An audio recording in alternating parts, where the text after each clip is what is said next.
pathetic the US case is. They have to rely on lies. And then the prosecutors say, don't question these lies because that would offend our ally. 14 years on, all they can do is repeat the lies from the very first Pentagon press conference talking points sheet.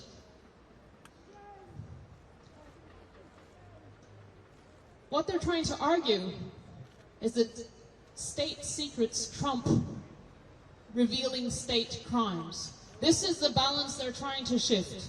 They want impunity, they don't want to be scrutinized, and journalism stands in the way. And in that courtroom, they are having to make their position increasingly clear. They have to admit that what they're doing is criminalizing journalism, is criminalizing the truth.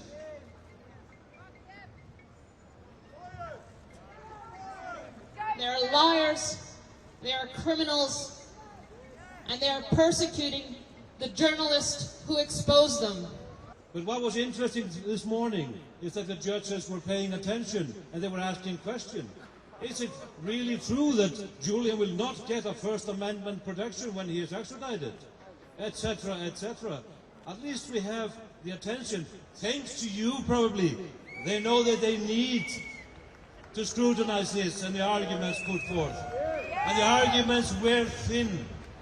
Of course, we shouldn't be here because it's been disputed everything that the Americans have been putting forth in this case. The day will continue. We will, of course, fight on. There is a glimpse of hope in the courts here. Let's not abandon that. Let's stay on that. Let's stay on the shift, on the watch. I thought about some of the others who have spent long periods in jail. The Alfred Dreyfuses, the Nelson Mandelas, the Birmingham Sixers.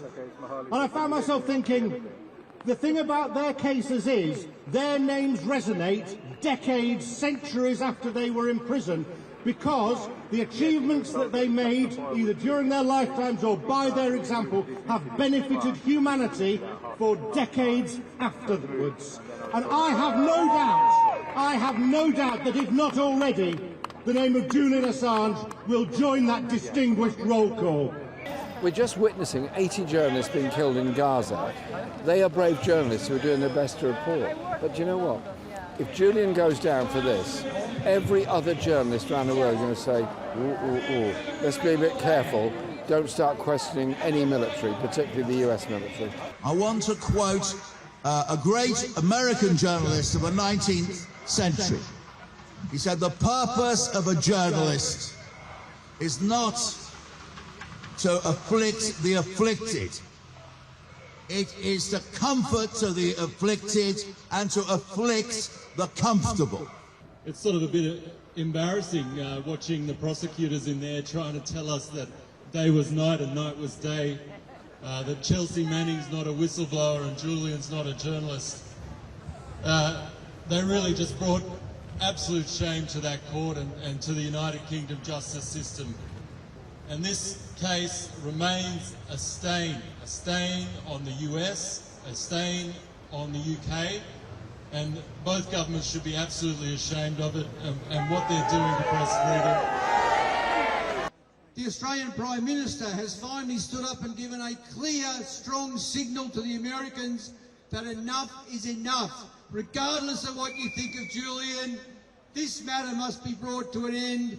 The extradition must be dropped, the charges must be dropped, he must be busted out of Belmarsh, he must be allowed to be reunited with his family. Over 14 years in one form of incarceration or another. Are you good with that? No! All of Julian's human rights suspended. Are you good with that? Due process abuse after abuse. Are you good with that?